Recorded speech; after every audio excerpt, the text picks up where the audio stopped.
A ver, vamos a grabar y vamos directamente para ver ya las diapositivas, a compartir la pantalla.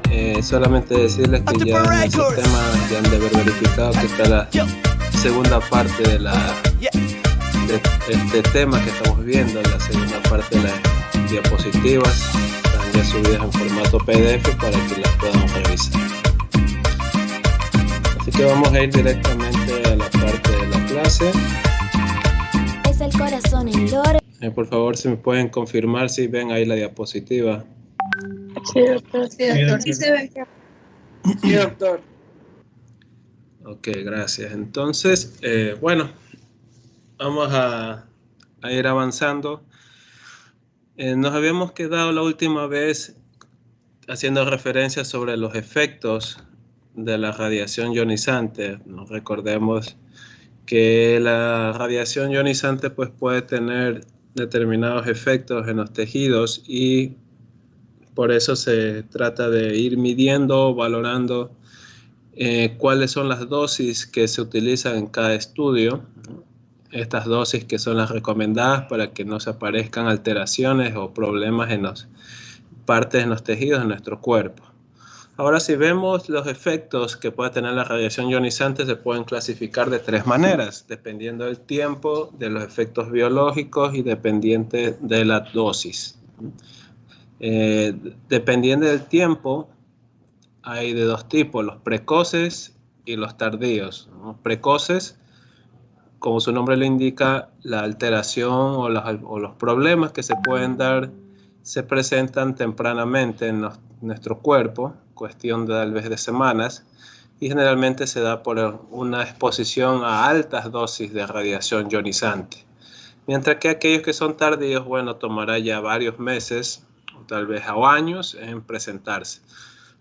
Los dependientes de efectos biológicos se clasifican en somáticos y hereditarios. Los somáticos porque los problemas, alteraciones o lesiones se dan en el mismo individuo sometido a la exposición a la radiación ionizante.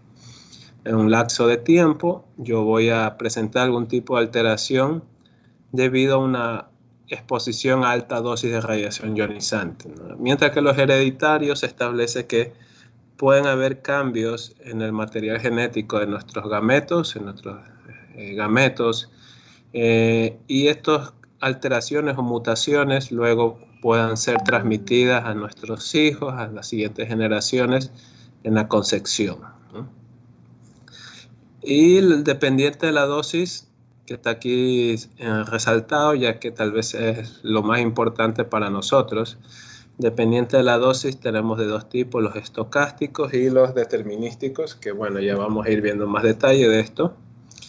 Con respecto a los efectos biológicos, que vemos que son somáticos y hereditarios, pues también hay otra forma de organizarlos, como efectos directos e indirectos. Directos, porque la radiación ionizante como tal lesiona al DNA, daña los enlaces, enlaces químicos del DNA, lo cual puede llevar a la formación la aparición de mutaciones o que el daño sea tan extenso que termine llevándose a la célula a la apoptosis, a la muerte celular programada, mientras que los efectos indirectos se da gracias a la producción de sustancias llamadas radicales libres, los cuales estos radicales libres pueden causar también daño al material genético y de igual manera puede conducir a muerte celular. Ahora, esto es importante, ¿no? Los efectos dependientes de la dosis. Hay dos tipos, los determinísticos y estocásticos. Determinísticos, se caracterizan porque necesitan una dosis umbral. Suelen ser precoces en su presentación, la severidad aumenta con la dosis y afecta a amplios grupos celulares. Ejemplo, tenemos el eritema en la piel, formación de cataratas, que eso tomará algún tiempo, pérdida de cabello, etc. Estos efectos determinísticos, como se indica, necesitan de una dosis umbral, es decir, que aquellos estudios tomográficos o radiográficos que por alguna razón el equipo no está operativo de manera adecuada, no está regulado, no está calibrado y está utilizando mayor dosis de lo que realmente se puede necesitar para un estudio. Esto puede suceder cuando los equipos no tienen un buen mantenimiento, no se ha revisado cómo está su funcionamiento. Y en un momento determinado, pues los equipos, algunos de estos equipos pueden producir una alta dosis de radiación en un estudio, lo cual puede llevar pues alteraciones en nuestro cuerpo. Por eso es que la presentación es precoz. Las alteraciones los vamos a ver en corto plazo y mientras mayor sea la dosis a la que se exponga la persona, más severo van a ser las lesiones o alteraciones. Ahora, para que se den estos efectos, pues tendríamos que nuestros equipos no estar funcionando bien, hay una sobreexposición del paciente debido a probablemente una mala operación por parte del licenciado, el tecnólogo y de su equipo. Ahora, estos de acá, en cambio, los efectos estocásticos son más relevantes. ¿Por qué? Se indica de que no necesitan un umbral de dosis, pero como está aquí escrito, pero entre mayor sea la dosis, existe mayor probabilidad de que aparezcan. Son aleatorios, suelen ser de presentación tardía y aparecen en células aisladas. ¿Cuál es el problema? Que estos efectos no necesitan de un umbral de dosis, es decir, no necesitan de pasar de una dosis de seguridad, no necesitan que la persona esté expuesta a una altísima dosis de radiación para que se puedan dar. De hecho, estos efectos estocásticos pueden presentarse en pacientes que se han hecho un estudio, sea tomográfico o radiográfico, con dosis adecuadas de radiación ionizante, con dosis correctas.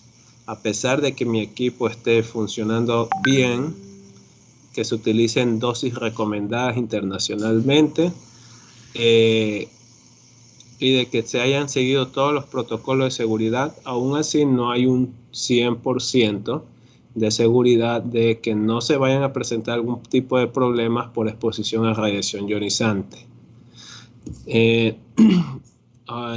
Se indica que mientras mayor sea la dosis, existe mayor probabilidad que aparezcan, y no solamente con una concentración de dosis, sino con la frecuencia a la que uno se expone a dosis de radiación ionizante.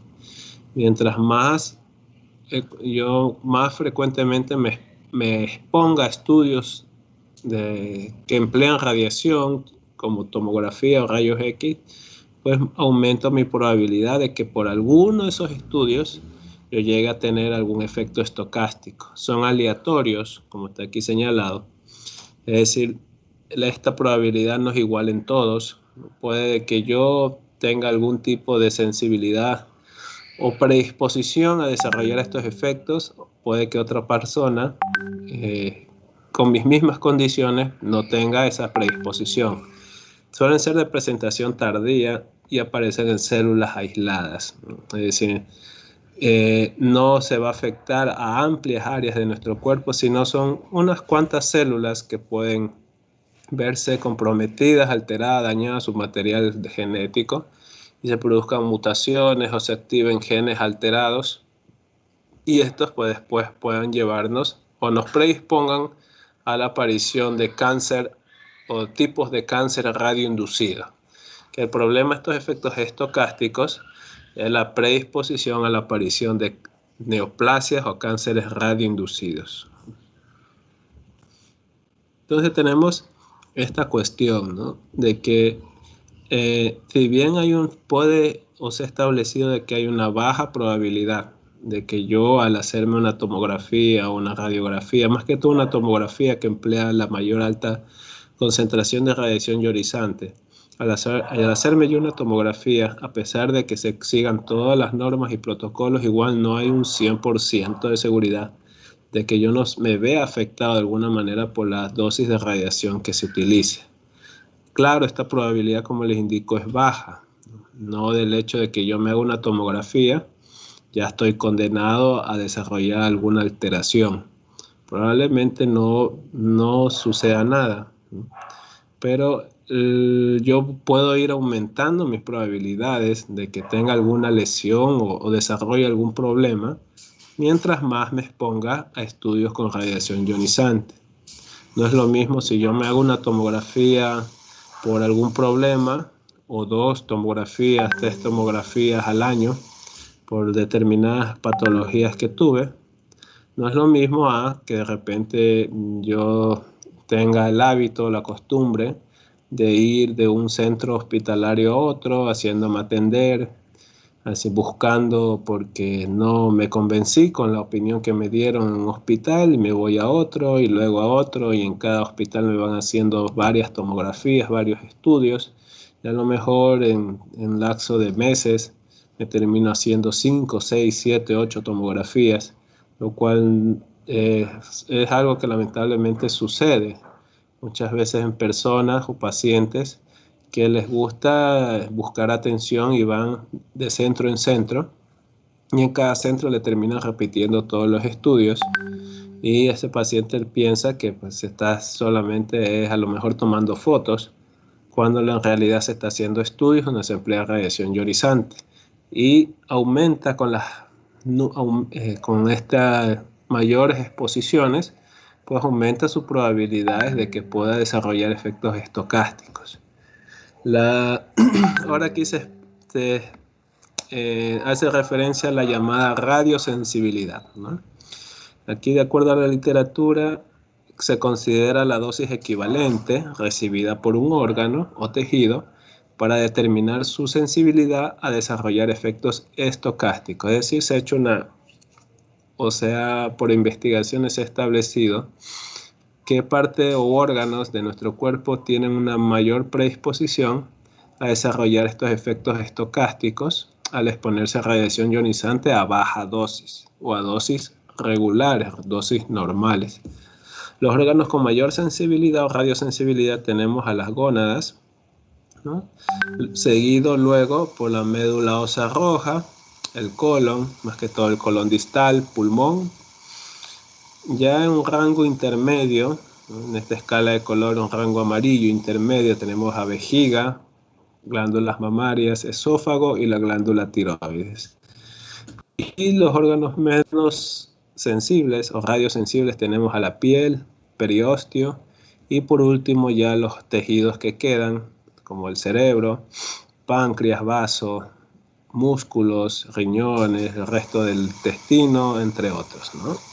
Y aquí es importante poder tener en cuenta que ustedes recuerden cuáles son los órganos más radiosensibles que tenemos nosotros. Las gónadas en primer lugar, seguido por la médula ósea roja, el colon, más que todo el colon sigmoide, colon descendente, colon sigmoide, pulmones y en menor medida vejiga, mama, pulmón, vejiga, mama, esófago y la glándula tiroides. Estos son los órganos o elementos que presentan una mayor radiosensibilidad.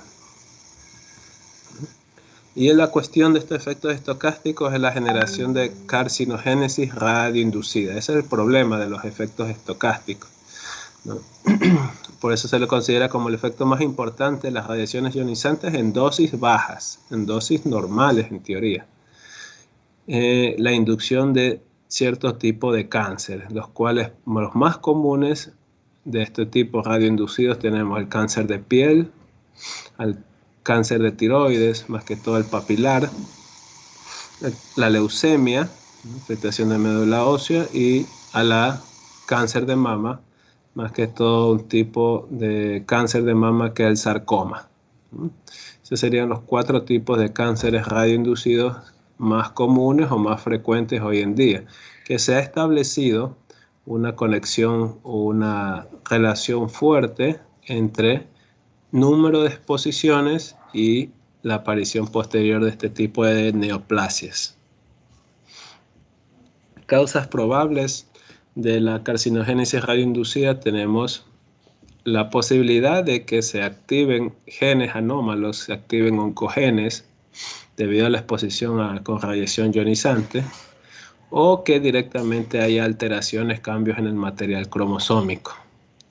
En el año 2000 aproximadamente, con un estudio que se hicieron en pacientes que se habían efectuado tomografías de abdomen y pelvis simple con dosis normales o reguladas, la FDA estableció que el riesgo de malignidad que en estos pacientes era de alrededor de 1 por cada 2000 pacientes que se habían hecho tomografías de abdomen y pelvis. Lo cual lo importante ahí es tener en cuenta, más que el número tal vez, como les indico, hay siempre una baja probabilidad, no es que todos aquellos que hacemos una tomografía ya vamos a tener un cáncer radioinducido, pero no existe un riesgo cero. Hay 1 en cada 2000 personas que puedan tener riesgo de malignidad al hacerse una tomografía abdominopélvica, que en este estudio se estableció. Es de ahí que los estudios que utilizan radiación ionizante, más que todo la tomografía, que la más radiación emplea, pues debe ser una herramienta que lo utilicemos siempre de manera justificada. Teniendo conciencia de que este estudio me va a aportar para mi diagnóstico, me va a aportar para conocer cuál es el problema del paciente, me va a ayudar en mi orientación. Y si es que es esencial realizarlo, pues no hay problema. Hay que realizarlo a pesar de las probabilidades que existen de dificultades por la exposición a radiación ionizante. Pero si el caso lo amerita, no debemos abstenernos de eso. El problema viene cuando no tenemos conciencia o usamos o solicitamos estudios de este tipo sin ningún tipo de control. No será raro, ustedes verán como a veces en centros hospitalarios hay pacientes, incluso a veces niños recién nacidos, que terminan egresando, saliendo del hospital tal vez con 10, 15 radiografías, 10, 15 tomografías, tantos estudios, lo más probable es que no se justificaba. Pero muchas veces por no verificar que ya le han hecho tomografía antes, o simplemente por cumplir con que se le mande algún tipo de estudio, o porque quiero ver de un día para otro si ha habido algún cambio en la patología, que lo más probable es que no vaya a haber mayormente cambios en tan corto plazo, y por yo no tener conciencia de lo que significa la exposición a la radiación ionizante, simplemente solicito estudios sin ninguna medida, sin ningún control, sin mayor justificación, ¿no? La radiación ionizante también tiene su efecto en embriones y fetos. Ya vemos que en un estado preconcepcional, pues la radiación influye en el material genético de los gametos, tanto en los que son testículos como óvulos, pudiendo hacer o generar mutaciones en espermatozoides o en el óvulo. Y ya en la concepción como tal y posconcepción, pues debemos indicar que el periodo del embarazo en el que hay mayor sensibilidad a la exposición a radiación ionizante es de la 2ª a la 8ª semana. En la organogénesis, como tal, en la 2ª a 8ª semana, en este periodo es el más sensible, el crítico, ya que hay mayor sensibilidad a la exposición a radiación ionizante. Y claro, como está aquí, la severidad de los efectos siempre van a estar en relación a la edad gestacional y también es dependiente de la dosis.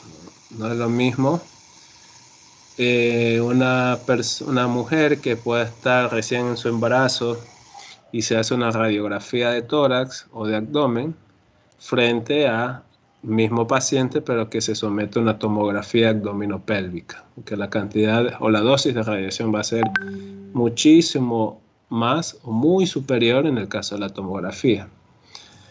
Por eso siempre tener en cuenta este periodo, tal vez el más sensible, que es de la 2ª a la 8ª semana de gestación. Se sabe que en dosis de 500 miligrays o su equivalente mayor a 0.5 grays, las consecuencias fetales son severas a tal punto que usualmente se llega al óbito fetal, o tales son el grado de restricción de crecimiento y alteraciones en los órganos del producto que a veces se plantea y sí, la posibilidad de terminar el embarazo, ya que puede estar en complicación la vida incluso de la madre. Ahora, estas dosis altas generalmente se utilizan o se alcanzan en radioterapia.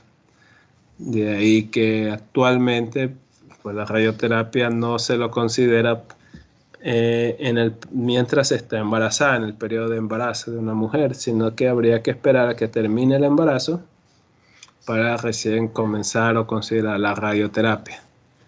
Mientras que embriones y fetos se indica que son sensibles a la radiación ionizante a partir de una dosis mayor a 100 miligrays, ¿no? Los cuales se alcanzan con aproximadamente más de 5 tomografías de pelvis o más de 100 radiografías que se ha efectuado la paciente embarazada, ¿no? Tener en cuenta que en estas dosis hay sensibilidad a la radiación ionizante y esto puede llevarlo a que se den alteraciones en la formación de las estructuras del feto y que a lo mejor no se va a dar una mujer que se haga más de 100 radiografías en un corto plazo o en un par de días, pues lo más probable es que sea algo que no se va a dar, ¿no? Pero sí se puede suceder que hayan más de 5 tomografías de pelvis en una paciente que recién se está enterando o que no estaba consciente que está embarazada y a lo mejor fue de un centro a otro buscando atención, recibiendo atención, a lo mejor en un centro le mandaron una tomografía abdominopélvica que tiene una alta dosis de radiación ionizante, luego fue a otro, le volvieron a mandar el estudio, y a lo mejor en el lapso de una semana fue un tercero y queda ingresada y le hacen otro estudio, después al siguiente día otro estudio. Eso, aunque parezca que no se pueda dar, pero lamentablemente es algo que sí sucede, ¿no? Que en corto plazo, en corto lapso, una persona lamentablemente puede estar haciéndose más de 5 tomografías y si es que resultara que está embarazada, bueno, ahí hay una grave complicación para el producto. En esta diapositiva solamente siempre hacer referencia al periodo más sensible del embarazo frente a la exposición a radiación ionizante, que es en organogénesis, ¿no? De la segunda a la octava semana de embarazo, y más que todo para los estudios tomográficos, que es donde se emplea mayor cantidad de dosis de radiación ionizante. Entonces, aquel personal que hace estos estudios necesita en su lugar de trabajo estar cuidado, estar protegido frente a la radiación ionizante. Las áreas tanto de rayos X como de tomografía tienen revestimiento especial en sus paredes, revestimiento generalmente de concreto o plomo, plomo grueso o concreto, para que la radiación generalmente ni puede escapar de las salas donde se hacen los estudios y vayan a áreas contiguas, y también para que se creen en la misma sala áreas de seguridad donde va a estar el personal médico o los licenciados se encuentren ahí y realicen los estudios, ¿no? Puedan hacer a distancia la tomografía o la radiografía desde esa sala o región que va a estar también protegida. Además, el personal ocupacionalmente expuesto, que es el POE, debe utilizar vestiduras que lo van a proteger frente a la radiación. Hay estos chalecos o mandiles que son con revestimiento de plomo, una lámina fina de plomo que va a bloquear la radiación ionizante. Y como ven, estas mandiles cubren tanto el tórax, abdomen y área genital, ¿no?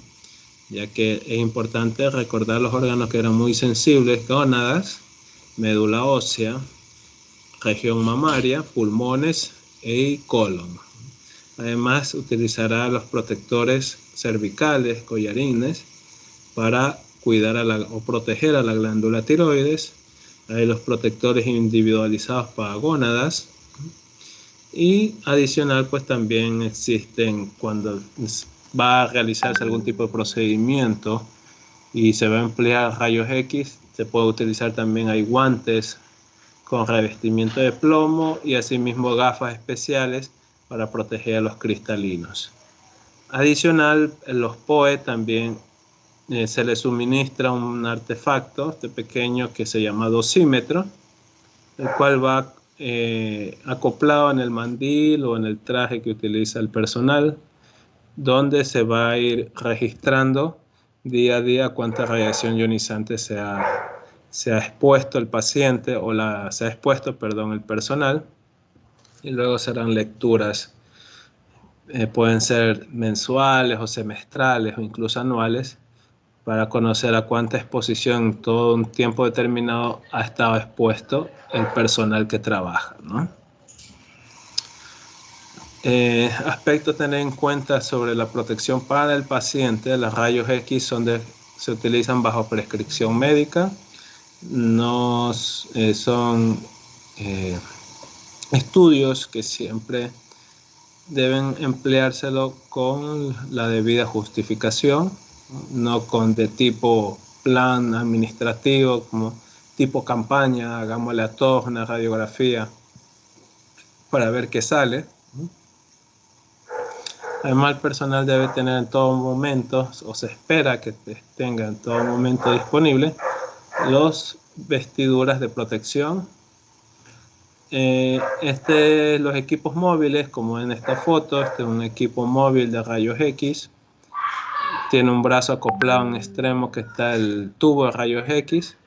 Este equipo móvil sirve para hacer los estudios radiográficos en el paciente en su habitación, cuando estos no pueden movilizarse, porque su condición no lo permite. Puede que esté en áreas de terapia intensiva, donde estén acoplados tantos equipos de sostén, de soporte, que el paciente no se lo puede movilizar. Ahí se emplean estos equipos móviles para hacer los estudios radiográficos, ¿no? Ahora, estos se utilizan en estas condiciones, no para comodidad del paciente, de que no quiere moverse y no quiere ser trasladado, y como se hace amigo del médico, el médico le solicita que le hagan radiografías o estudios con estos equipos móviles, estudios portátiles, ¿no?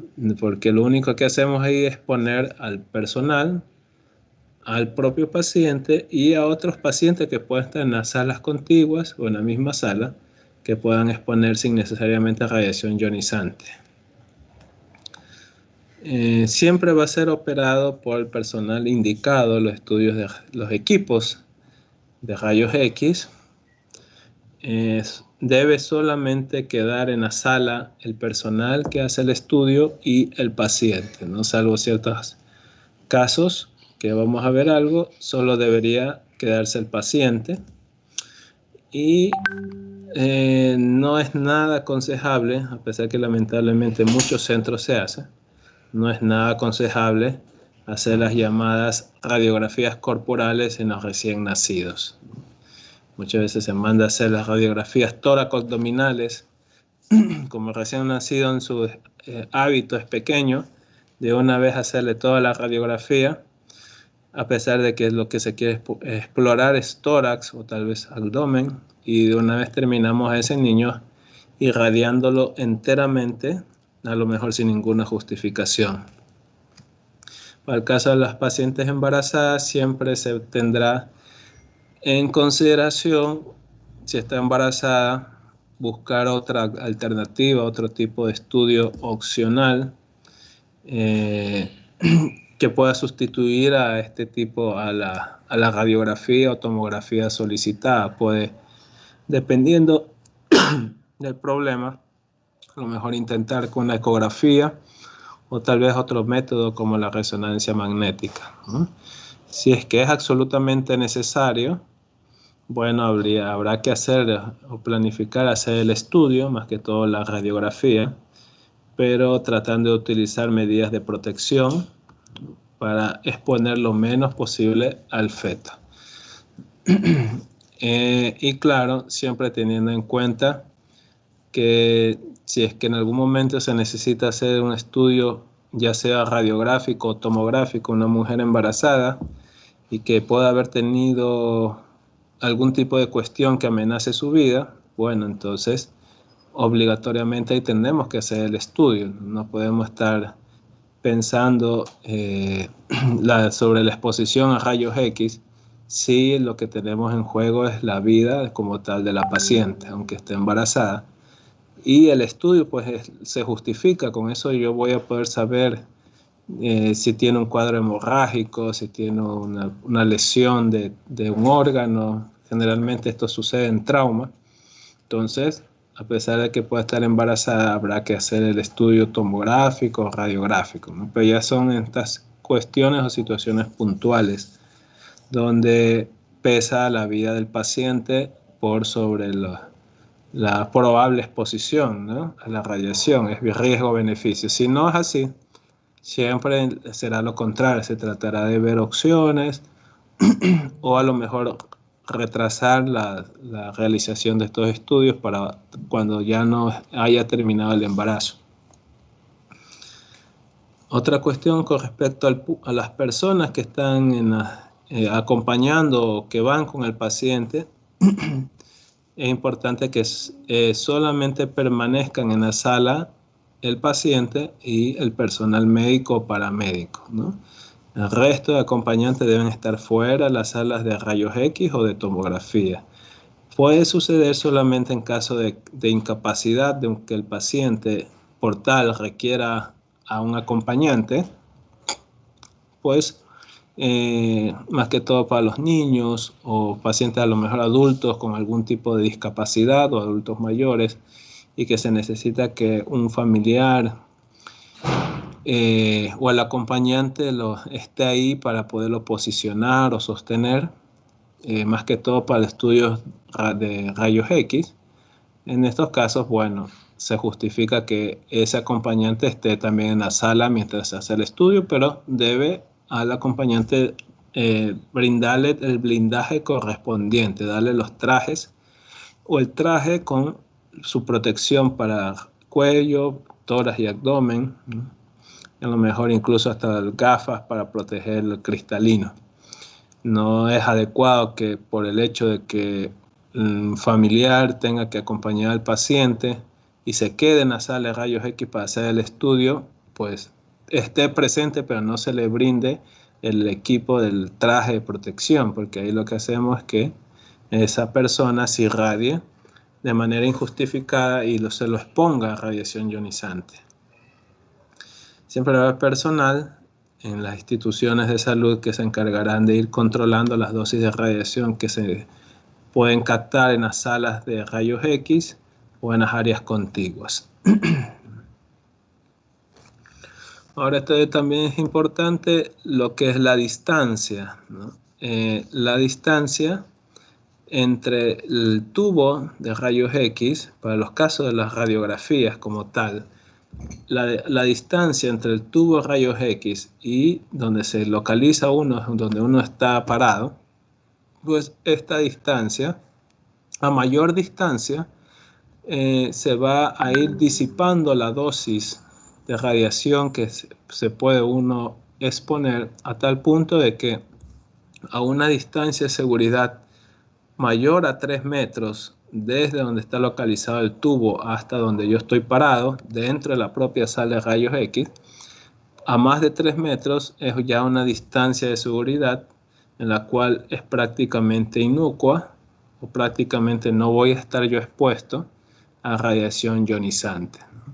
¿Esto qué me quiere decir? Que cuando se hace la radiografía, a pesar de que en el equipo y en el tubo se dirige a los haces de rayos X para que se enfoquen hacia el paciente, no todos los haces de rayos X van a únicamente dirigirse al paciente como tal, sino que hay una determinada cantidad de radiación que se esparce en la sala, se esparce en las áreas contiguas a donde está el tubo de rayos X. Y mientras más cerca está uno a donde se genera la radiación, donde está el tubo, mayor será al ser la dosis. A pesar que yo no estoy por debajo de donde está el tubo para que me hagan la radiografía, pero igual me expongo a dosis de radiación si estoy próximo al tubo. Y mientras me voy alejando del tubo, va disminuyendo la dosis de rayos X que se esparce por la sala hasta llegar a una distancia de 3 metros. Más allá de los 3 metros, pues la dosis de radiación que se va esparciendo por la sala es tan baja que prácticamente es inocua, prácticamente desaparece o ya no me afecta. De ahí que si usted de repente por algún motivo acompaña o traslada a un paciente a la sala de radiografía y termina quedando dentro de la sala al momento que se va a hacer el estudio, pues asegúrese al menos, si no le dan ningún vestimenta de protección, estar a más de 3 metros de donde está el tubo de rayos X. Si está a esa distancia, al menos ahí usted va a estar seguro de que no se está exponiendo a radiación ionizante en el caso de las salas de rayos X. Para la tomografía es diferente. En las salas de tomografía ustedes verán que hay dos áreas. La área donde está el equipo, el tomógrafo, y va a estar el paciente en el tomógrafo, y otra área contigua, separada y protegida, donde va a estar el personal que opera el equipo y el personal médico, ¿no? Y donde usted debe estar también ahí o encontrarse ahí para estar protegido de la radiación ionizante, ya que esa área contigua está revestida con plomo o concreto para evitar que la radiación también llegue o afecte a esta área. Pero dentro de la sala donde está el tomógrafo, el equipo, toda la sala recibe altísimas dosis de radiación ionizante. Aquí nos sirve la distancia de 3 metros. Si está a 3 metros de donde está el equipo, si está ahí presente cuando se hace el estudio, se va a llevar una altísima dosis de radiación. Por eso, antes de hacer las tomografías, generalmente los licenciados piden que nadie quede en la sala, solo el paciente, ¿no? Y asimismo las puertas se cierran o suelen haber por fuera de las puertas, en la parte adyacente a la puerta, un foco de color rojo que se prende en el momento que se está haciendo el estudio para indicar que en ese instante se está liberando rayos X, radiación ionizante, y que no ingresa a la sala si no se va a irradiar, ¿no?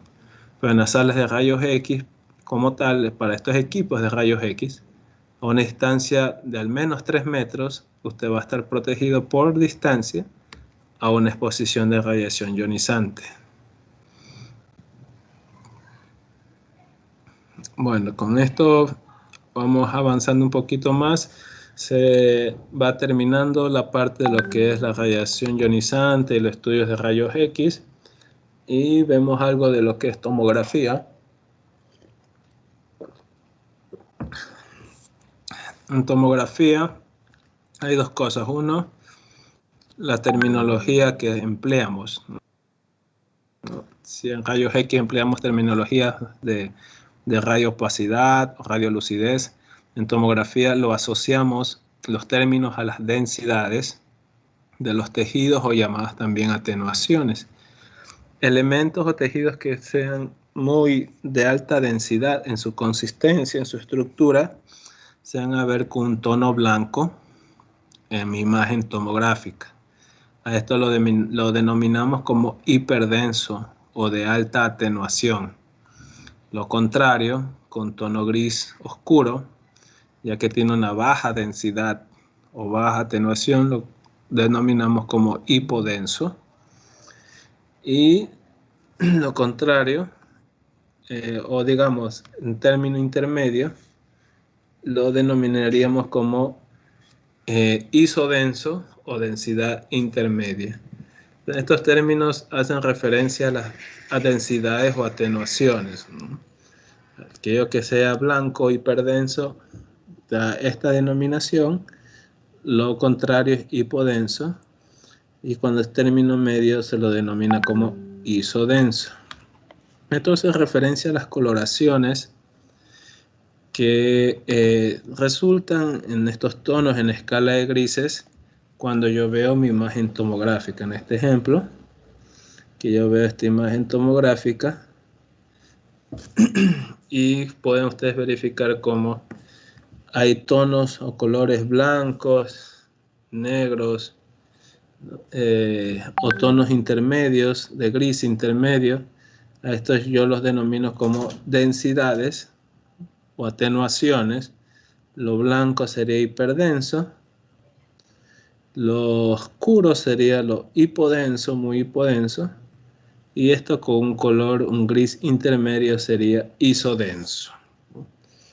Pero no solamente estos tonos o colores que yo lo determino de manera visual nos permite la tomografía, sino que la tomografía adicional nos permite saber, gracias al equipo, que nos arroja valores numéricos o rangos de valores numéricos que están aquí encerrados con estos círculos rojos, valores numéricos, unos altos, otros con un valor negativo, ¿no? Rangos de valores que están en relación con la composición de los elementos o tejidos que están representados en mi imagen, ¿no? Las densidades de nuestro cuerpo, las diferentes densidades de nuestros tejidos, son representados con rangos de valores, y esos rangos de valores podemos obtenerlo en el estudio tomográfico. Por ejemplo, la grasa o tejidos grasos tendrá un rango de valor. El aire o zonas donde haya aire, también otro rango de valor. Asimismo para tejidos blandos o para tejido óseo.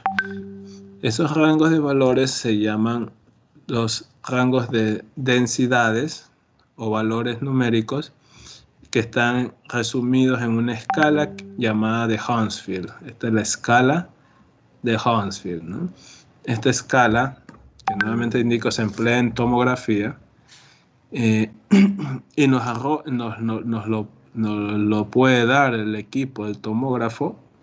Representa a las densidades de los elementos o tejidos de nuestro cuerpo. Estos rangos de valores van desde un valor negativo máximo de -1000 a valores positivos que van de 1000 o incluso por encima de 1000. Y aquí están representados los diferentes componentes. El agua o los líquidos, los fluidos simples líquidos, van con valor de -10, ya que esta escala va de 0 a -1000, valores negativos, y de 0 a 1000 o más de 1000, valores positivos, ¿no? Entonces el agua o líquidos simples, líquidos, fluidos, líquidos, van en rango de valores que van desde -10 unidades Hounsfield hasta 20 unidades Hounsfield. Esto se denomina como densidades o atenuaciones de -10 hasta 20 para los líquidos. Tejidos blandos o órganos blandos, órganos sólidos, van con valores de 30 a 45 unidades Hounsfield. Por ejemplo, los coágulos de sangre van con rango de valores o presentan un rango de valores entre 60 a 90 unidades Hounsfield. Los tejidos de nuestro cuerpo, una vez que se ha administrado al paciente contraste intravenoso, este fármaco contraste intravenoso, contraste iodado, pues aumentará la densidad de estos tejidos, de los tejidos de nuestro cuerpo, tras la administración del contraste, y irán con valores de 100 a 500 unidades Hounsfield. El hueso trabecular, estructuras con densidad ósea cercana al hueso trabecular van de 300 a 800 unidades Hounsfield, y el cortical ósea, o aquellos áreas o elementos que se han calcificado y son muy compactos, muy densos, tendrán valores en escala de Hounsfield de 1000 o incluso superiores a 1000, mayores a 1000. Entonces estos rangos de valores nosotros, como les indico, podemos verlos, nos lo puede dar el equipo, el tomógrafo, y de esta manera yo puedo conocer qué densidad tenemos por estos valores numéricos en una parte o tejido específico o área específica de mi imagen tomográfica, y conocer cuál es la etiología o cuál es el elemento que tenemos ahí. Ahora también hay valores negativos. La grasa tiene un valor negativo que es de hasta menos 100, ¿no? Generalmente ROD de estos valores que van por cerca, aproximado o ya directamente menos 100. Y el aire, que es el que tiene el mayor o el número negativo más importante, que sería de menos 1000 o valores muy cercanos a menos 1000.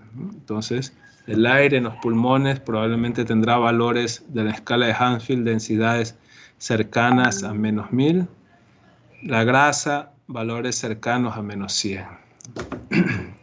Y ahí que si vemos otra vez este ejemplo, esta imagen tomográfica, ya no solamente tenemos en cuenta que tenemos las diferentes atenuaciones o densidades de manera visual, ¿no?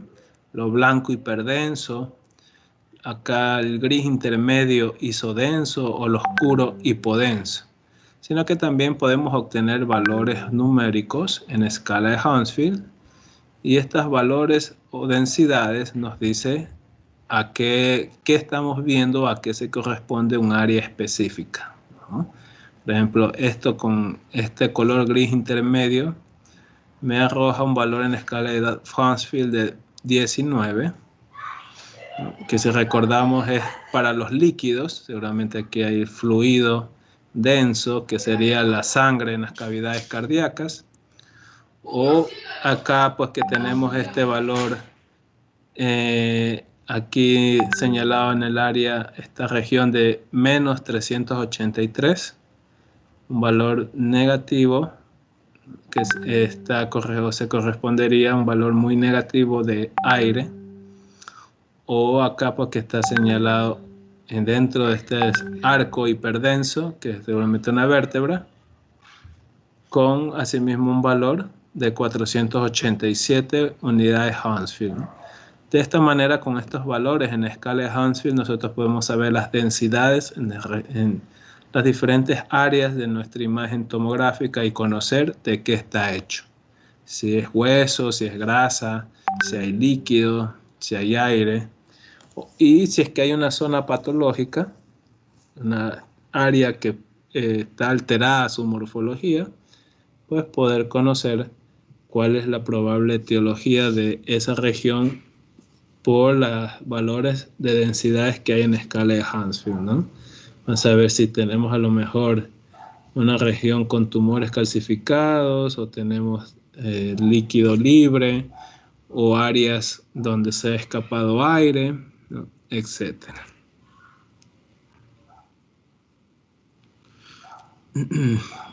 Bueno, ya iríamos terminando con esto. Hay terminologías también que se emplean en todo estudio de imagen, lo que se llama homogéneo y lo que es heterogéneo. Homogéneo siempre hace referencia a un órgano o estructura representada en mi imagen, sea rayos X, tomografía, resonancia o ecografía, pero que este órgano mantiene una morfología conservada o un aspecto simétrico, con contornos regulares, definibles, con una coloración o densidad, si es tomografía, o un aspecto ecográfico, o un aspecto en la radiografía que es simétrico. A esta conservación morfológica de un elemento lo determinamos o denominamos como homogéneo. De que si yo indico que una imagen, como este ejemplo de esta ecografía que es de riñón, y veo un elemento con una forma definida, con contornos regulares, con planos de separación, la periferia oscura, el interior más brillante y separación con estructuras adyacentes, toda esa simetría, planos de separación conservados, bordes regulares, me permiten denominar a mi imagen como homogéneo. Y generalmente el homogéneo es cercano a lo normal o que es de característica normal. Mientras que esta pérdida en asimetría, en el aspecto, en su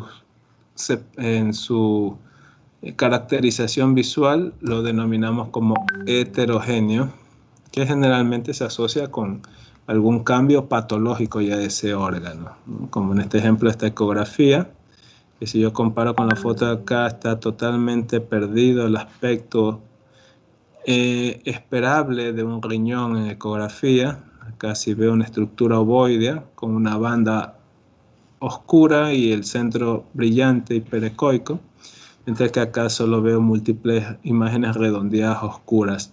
Está perdida el aspecto y morfología de esa estructura, es heterogénea. Lo mismo acá el hígado. Acá yo veo una estructura de bordes lisos y un aspecto bastante simétrico, mientras acá no veo planos de separación ni caracterización buena del hígado por la presencia de múltiples imágenes hipodensas redondeadas que parecen que ocupan toda la región donde esperaría encontrar al hígado, ¿no? Está totalmente heterogénea. Y gracias a los valores en escala de Hounsfield para tomografía, pues yo podría saber cuál es el contenido de estas estructuras, si me da densidades para líquido, o densidades para tejido blando, o densidades para grasa, y conocer la etiología de estas lesiones. Pueden ser accesos, pueden ser, si sale densidad de tejido blando, pueden ser tumores, lesiones tumorales, lesiones metastásicas, o si me salen densidad de tejido graso, a lo mejor pueden ser neoplasias de aspecto o de origen graso, formaciones lipomatosas, etcétera, ¿no? La etiología de estas lesiones las puedo determinar gracias al conocimiento de la escala de valores, la densidad que me arroja en las densidades en la escala de Hounsfield.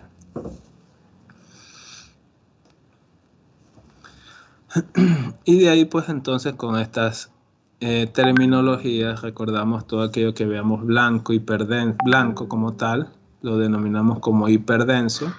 Al decir hiperdenso o verse blanco en la tomografía me indica que es algo seguramente muy condensado, una estructura muy condensada, muy densa, y por eso sale de ese aspecto y lo empleamos esa terminología, hiperdenso.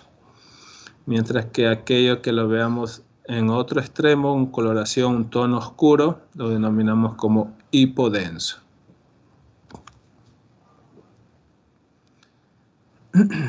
Recordemos entonces, en radiografía empleamos las terminologías relacionadas con las opacidades o radioopacidades, que se da por la absorción del rayo X o la disipación de los rayos X o cuánta radiación logra atravesar a un tejido corporal. De ahí que nos resulta imágenes de tono blanco, lo cual lo denominamos radiopaco, e imágenes con tono negro o gris oscuro, a lo cual lo denominamos como radiolúcido, mientras que en tomografía empleamos la terminología de las densidades o atenuaciones.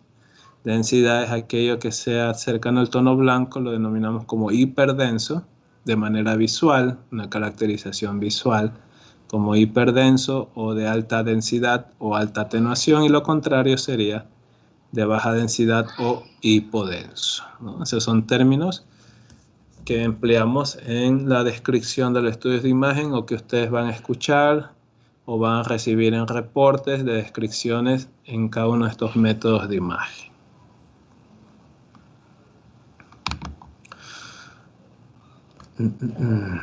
Bueno, creo que por el momento llegaríamos solamente hasta ahí. No sé si alguien tenga alguna novedad, algo que quiera conocer. Igual recuerden la última parte de todo este tema, de todas estas diapositivas que estamos viendo. Ya está subido en la plataforma para que ustedes lo puedan revisar y puedan ir ya estudiando el material, ¿no? Si no hay ninguna novedad, pues creo que llegaríamos solamente ya hasta aquí y nos veríamos ya el próximo lunes. Dígame, el próximo. Sí, una pregunta. Diga.